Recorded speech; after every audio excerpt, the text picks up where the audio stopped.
Ladies and gentlemen, we are back with more Cosmonarchy castovers. I am Protogo, and I am here to cast some games. We've got ECalipso against a new guy named Krankendau. At least I assume that's how you pronounce his name. He can correct in the comments if he so desires. But we are going to go into Fata Morgana for game number 1. I'm not sure I'll cast all 4 of these games, but we will see how deep we'll get in this video. Because of course we can always do a 2-parter as we sometimes do around here. Let's get into it. Of course, Fata Morgana is a map by ECalipso, in case you didn't know somehow. And Krankendau will be in the top left as our Zerg player, ECalipso. And top right is our Protoss player, already apologizing for the pain and torment he is about to inflict on our newcomer. Krankendau, I'm actually not sure how familiar he is with the meta of Cosmonarchy, just like I'm not really super familiar with how you, the viewer, are familiar with Cosmonarchy. I mean, what is Cosmonarchy? It's a whole new game built within the bones of Brood War. From the ashes rises a phoenix. You know how it goes. All the triteness, all the cliches. But yeah, it's a game within Starcraft 1's engine. We have a ton of stuff that we have done overall to the game to change it very drastically from its roots and to provide it with a different look. I'm thinking about how we have not only a bunch of bug fixes and stuff, but we also have just completely different mechanics, right? The harvesting is completely different. You can grab the geyser. You got a secondary gas node you can see over here. And you also have player-colored warp anchors. I mean, hello. Come on now. And, you know, all sorts of other stuff, right? We even got, we've got team color on the mutating thing for the hatch structure here, as you can see. So, pretty cool stuff. Pretty cool stuff.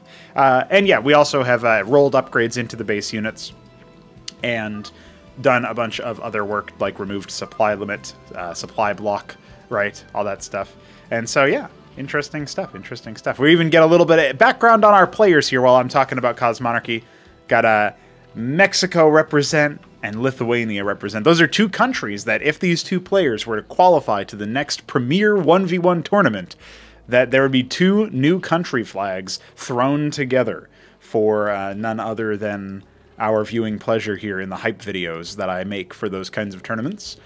And I expect great things out of these players. I especially expect great things out of ECalipso. Now, Krankendau, I have to admit, I haven't seen his play, but apparently he was able to be competitive with Shambler's Terran, and Shambler was practicing Terran for a very long while before switching to Protoss, and obviously he's a top player in the top 4 of the current Acropolis. That's the top 4 minimum. He still has room to move.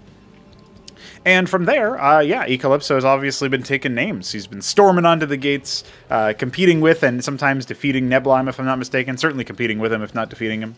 And, of course, aside from that, he's also done a number on some of our Protoss Titans. And a proxy Stargate is the selection here for ECalipso, being a little bit cheeky with it over at the 9 o'clock position.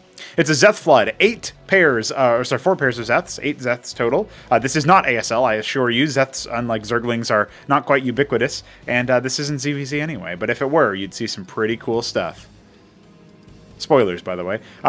Now, once we're in the situation where we have got a couple of gateway units here, I don't know that the Zeths will be too significant. It really depends on the surround. How on the ball is Crank? It looks like he's going to fall back.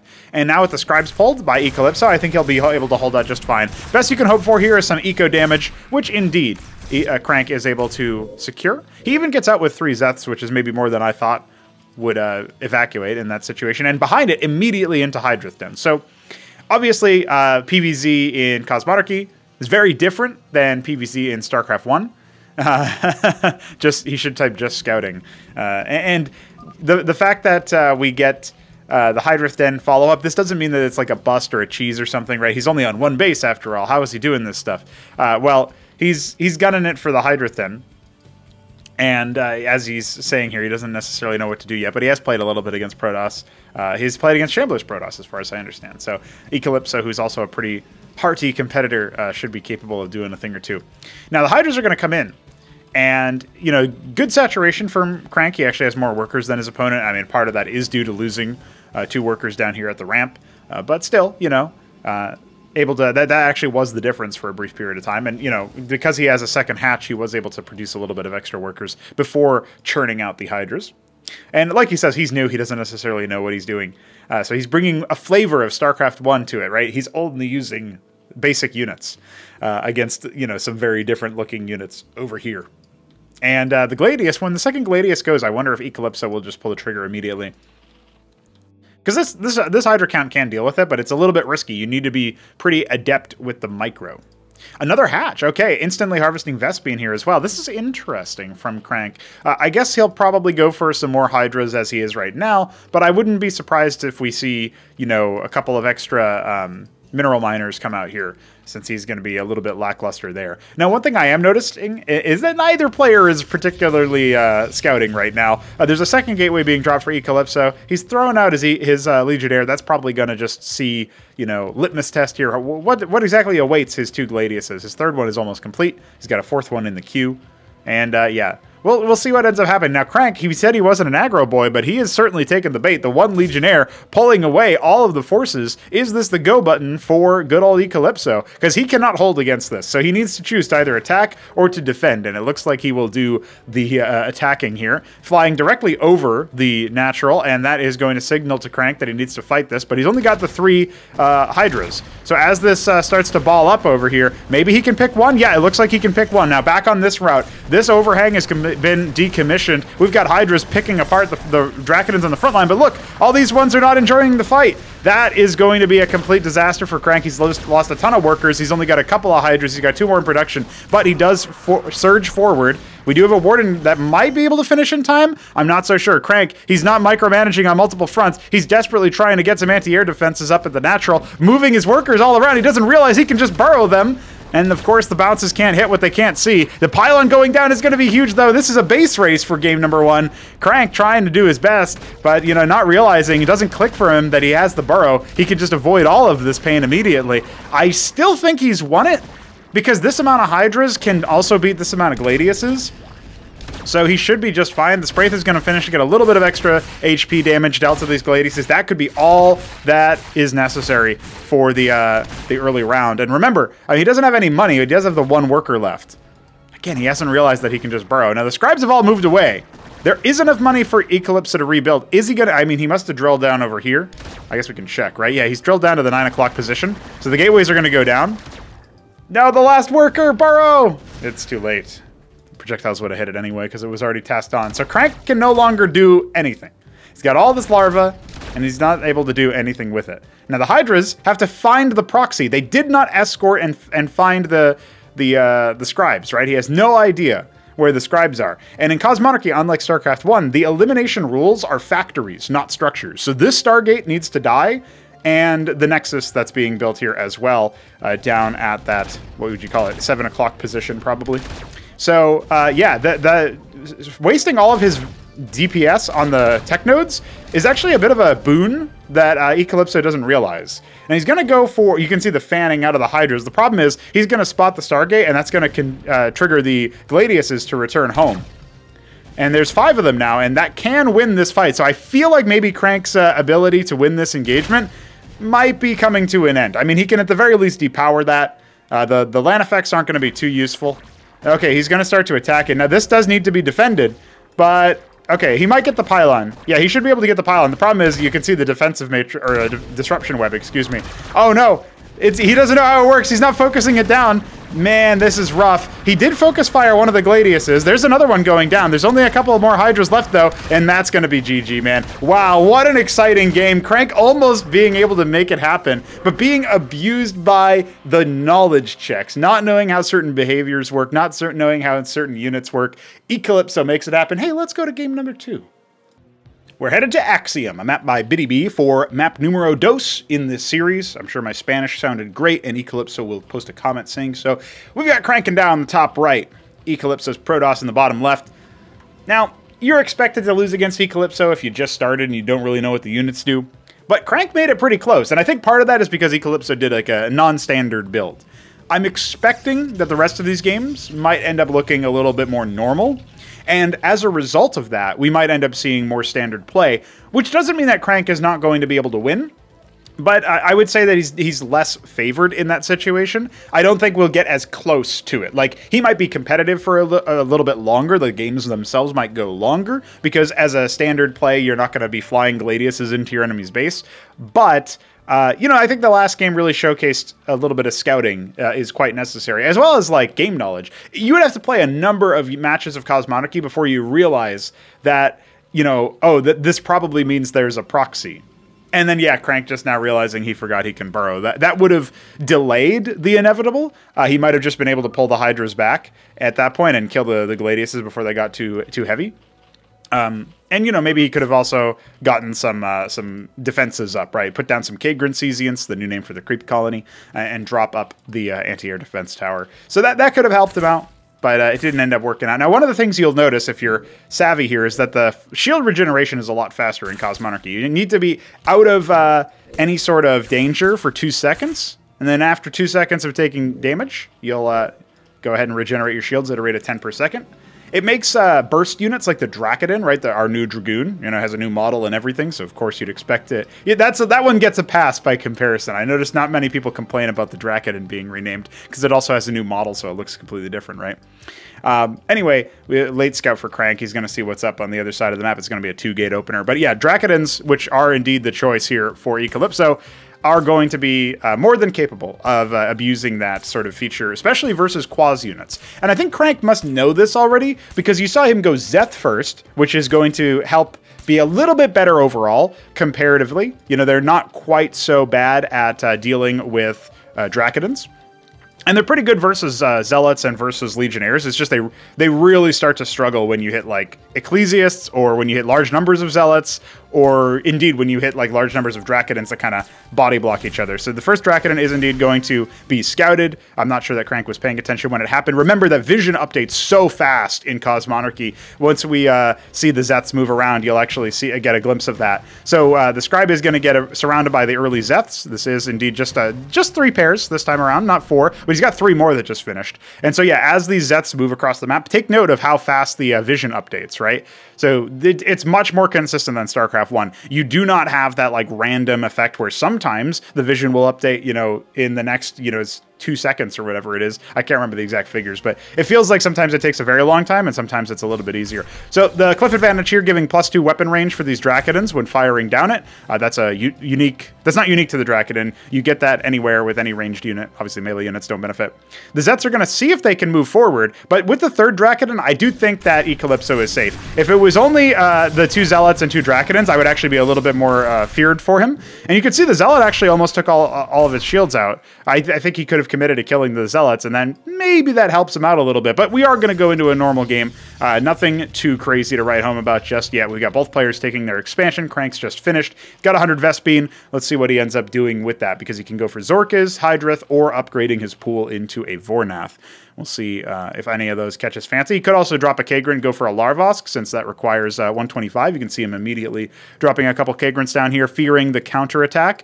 And it's interesting, because I don't think he saw the Scribe, or if he did, like if his unit saw it, I don't know if he actually registered it. Because when that comes down, you're actually not expecting the push. The Zeth are going to come on back. Love to see maybe a couple burrowed locations here. That's something that Neblime, in his series against Campster especially, but just in general as a player, he does this a lot. Yeah, this is a huge overcommit on defense by Crank, considering he doesn't, he especially since his Zeth went back and saw that all of the army is still there, right? So absolutely something where you can hit pause, and it looks like he has. He's not mutating this one, right? He's hit pause on any additional defenses, sending out another Zeth for the purposes of scouting. Neblime likes to scout all around, and something that's really effective, at least at this level of play that we've got so far, is putting like 2 units over here, you know, a Quasilisk or 2 Zethrakors in each of the likely bases for a 3rd and 4th. And the reason why you do that is because if they go there unprotected, they will end up losing their worker, or at the very least it being delayed. You don't want to burrow, because burrowing does not stop building placement in Cosmonarchy. So instead what you want to do is hold position.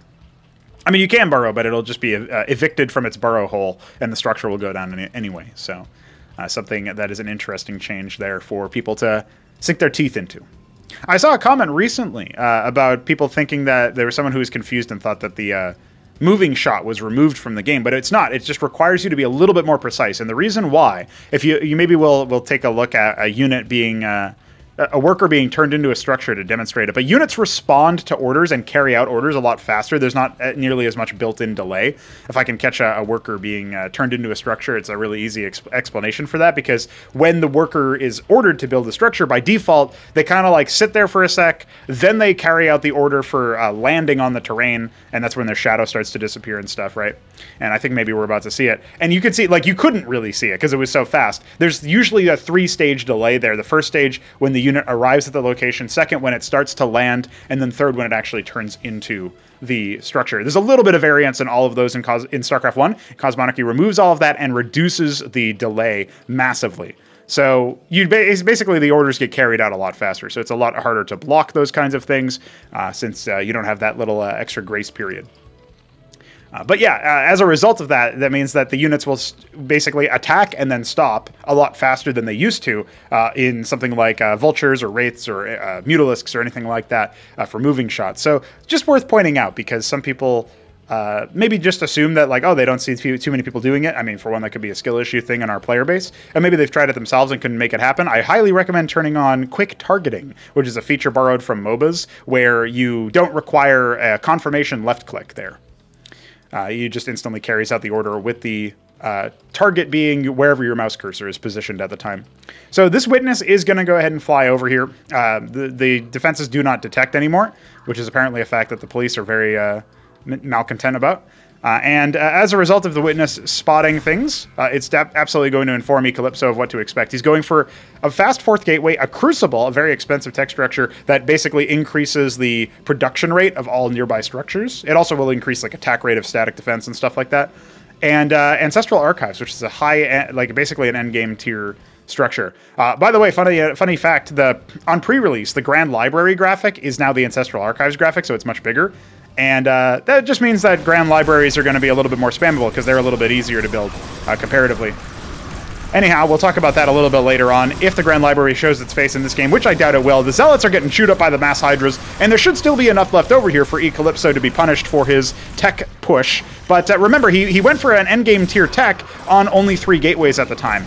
So with his Zealots being should be focused down here. I was waiting for Crank to get the right clicks going. He can dive in here, but I think he'll be able to hold with the subsequent army cycles, especially since these Draconans are actually going to be able to clean it up after. So Crank could have done a little bit better on the micro side, but really fearsome attack with just the mass Hydra. And it's something that, you know, Cosmonarchy is generally about building a mixed group of units, but ECalipso only had Zealots, which have 3 armor as long as their shields hold, otherwise reverting to 2, and Draconans, which have 2 armor. And Hydralisks have 2 armor penetration. So that is worth pointing out, because it means that the Zealots are the only ones actually reducing their damage, and they only do it for the first 40 damage they sustain, because that's how many shields they have. Unless you bring with you things like Ecclesiasts, or Heralds, or indeed Patriarchs, as are being fielded right now. And the Patriarchs and the other units that I mentioned actually act as sort of mobile shield batteries, where they have different passives to provide you with shield increases. And that will definitely help the Zealots get a lot more mileage out of Hydra. So the next time we see a fight, because ECalipso has added this in, it is going to look like a pretty nice response to the Hydras. And that's the only thing that Crank is building. Now, he's building a lot of them. But he's also starting to factor in some Izira cores. I think Izira cores are probably best right now. Afforded versus, I mean, on pre-release they have a little bit more HP, so I think they're a little bit better versus Protoss, but I feel like they're actually best as a response to like Terran Bio, or maybe like mixed Terran Bio and stuff, like Terran Bio and Mech, like combined arms. Wow, Engram and a couple of Wardens here to defend the 3rd base. It's already up here for Crank, and it has been spied upon by really well-placed witnesses. You can build the Ovalith from the larva, and so that's the Overlord for those who are unattuned, uninitiated. And so I would love to see Crank do that just to clear these bases. And one of them is right on top of a Spraith, right? So absolutely could be a thing. He's going to go ahead and drop his Iral Iris. That's going to be tier 2. He also has some really nice anti-drop defenses there in his main. He's going to go ahead and walk forward with a Hydra just as a bit of an offering, so to speak, to see what's going on here. And it will get domed by the Patriarch from downtown. There's 3 Patriarchs here, so that is a bit of a scary force. Crank going to go ahead and spread out a little bit. He was thinking that maybe his opponent was going to come to him. And he's probably seen on this map, you can stab in through the bottom, like what Grunch has done versus ECalipso, actually, and go for a surround. But Crank isn't going to do the same thing. Instead, he's going to fall back over here and try to stay outside of the maximum range, or at least I thought so, but he's diving more forward with those Hydras. They are so very low right now, and this force is going to get chewed up. The Izira cores weren't really on the front line, at least not very many of them. There weren't that many to begin with, so they did not soak up as much damage as what Crank wanted. He does end up getting rid of a lot of the front line with all those Zealots dying, but another round of Zealots is about to finish here for ECalipso, so I think he'll be just fine as he continues to stretch his legs. We do have a Zeth that is watching the 9 o'clock position. Iral Iris has just hatched. We get those helpful minimap pings. Unfortunately, Crank is upgrading the tier 1.5 den instead of the tier 2 den. So that's a bit of a missed opportunity there, since he's just finished the Iral Iris, right? But the Alkagiteth is coming. That is a pretty powerful Zerg structure for dealing with high health, like high durability targets, right? So you think about the Almaxilisk, which is an assault flyer that does a lot of, I would say, pretty nice damage to armored targets, right?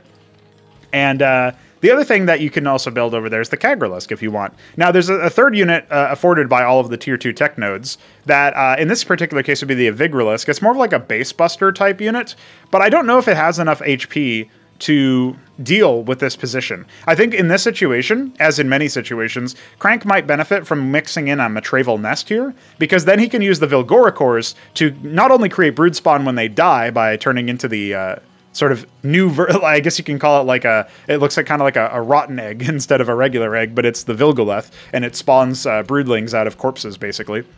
Now, when we're talking about the Vilgoricore itself, though, this is a brand new unit to Cosmonarchy that creates a low HP Dark Swarm type behavior around it whenever it takes damage. And it doesn't attach to it, it just sticks to the ground there. But it's pretty powerful for escorting other units that are lower HP, like Iziricores or Zethicores or whatever. This base is going to have to get canceled. It does get canceled, so that's pretty good reflexes from Crank. I feel like what I'm seeing out of Crank is generally like pretty good awareness and proactivity. It's just a question of, does he know which units to make, right? Now, ECalipso is going to get a couple of his units, including a Patriarch Cot over here, and that's really, really awkward for him. But he still has 4 of them sauntering over here. I think this is a really good spread for Crank, though. I would not be surprised if he carries this through. All the Patriarchs kind of focusing one area of the game and not really trying to help out the Zealots that are ending up dying to all of the rest of the units coming in. Now, the Zets are trying to swarm in, but you can see how much crowd control comes out of the Patriarchs. At the same time, they're busy attacking the Zeths, and they aren't attacking the Hydras themselves, which are the primo damage dealers here. Those bounce attacks from the Bactylisks also doing some shield damage, even though it's not that much because of the high armor values here for the Protoss army. It is still enough to, reduce their shield regenerate. And we even have another Patriarch being caught over here due to a bad rally. That has been a bit heartbreaking for ECalipso, losing a lot of the power that he did have. But he did cancel a 4th base, so he will maintain economic parity. He has a Mind Tyrant out because he has fielded a prostration stage in the meanwhile. And in the middle of the map, we do have one Zealot just confirming the position of the Zerg army. Probably a bad rally, judging by its path, but that's okay. And now, 6 o'clock has been cleared of all Zerg presence, which means that we could see ECalipso jump up to another base. But Crank will not be denied. He's already moving back over to 3 o'clock to secure his 4th, and it will end up going down. The Amaxilisks have arrived. I heard them attack something. I think he was probably just testing. Yeah, he attacked the Circuits just to see its average DPS, I guess. Now, the Witness is going to be spotting the rotation of those air units off to the right-hand side, and that might result in ECalipso being provoked to move his army down there to defend his fledgling 6 o'clock location. Got a whole bunch of Iziricores. Would love to see these evolved, but he didn't make the Tethvith, right? He made the Ski-Backed, and the distinction is you can make the Ski-Backed from the first word go, like doesn't have a tech requirement. The Tethvith, the Swamp, that requires Tier 2. He made Tier 2, then he made the Tier 1 version instead of the Tier 2 version. You can make the Tier 2 version directly from the Hydrith then. So that's a little bit awkward there for Crank. Again, that would be an opportunity for him to upgrade his Iziricores. He could evolve them, and then they'd be able to deal some lifesteal for one, and they would also be pretty adept at staying alive a lot longer. Now here come the Maxilisks. They are just going to try to focus down some workers. This isn't the magic number that you would need to one-shot units, and this isn't also their best army, I guess, like use case in general. But he is making ECalipso return with all of his units, including Zealots, that are just here to look pretty, I guess. They're just there to catch the bodies of the dead Maxilisks as they hit the ground. By the way, the reason why every unit leaves a corpse, besides the fact that it's cool, is that when you look at the corpses, they actually have gameplay features. Looks like there was a pause.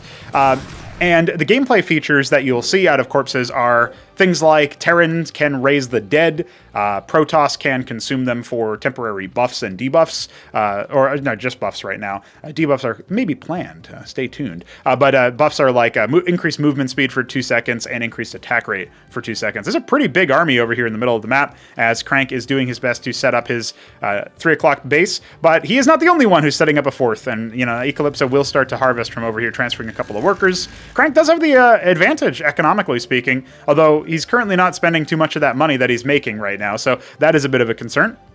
Army going to go ahead and move forward.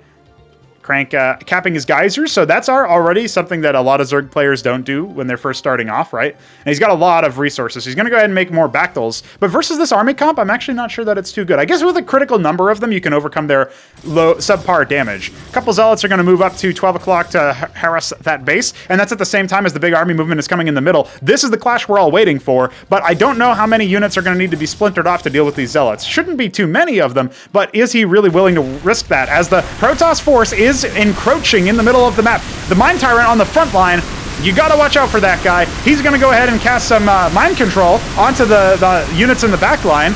That's not super efficient versus Zerg, but hey, it's something. Could also have consumed a lot of the corpses with his Maelstrom. Instead, it gets focused down immediately. But where's the front line for the Zerg? It's all evaporated. And oh man, these Patriarchs are not going to fall to the Bactals. That was a huge army wipe in favor of ECalipso. Now the Zerg has a lot of money in the bank, but they don't have a lot of units in production. 24 Hydras are on the way, but not that many defenses, and he hasn't upgraded any of them. The Circuit can go up to tier 2. We've got an Envoy over here, but there's nothing in it. I don't know what was going on over there, but ECalipso, he might be able to charge in here and get some very impactful base kills. He's even come up over here after killing 12 o'clock to deal with the top left.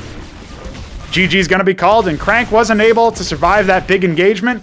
ECalipso balls up, and you know, as Zerg, you want to try to surround the enemy force. You want to use your numbers to your advantage. You want to have map awareness sort of sprawled all the way out. But an admirable first performance, first showing here for Crank. I know it sounds silly to say when he got 2-0 to start, and we got 2 more games to take a look at in another video.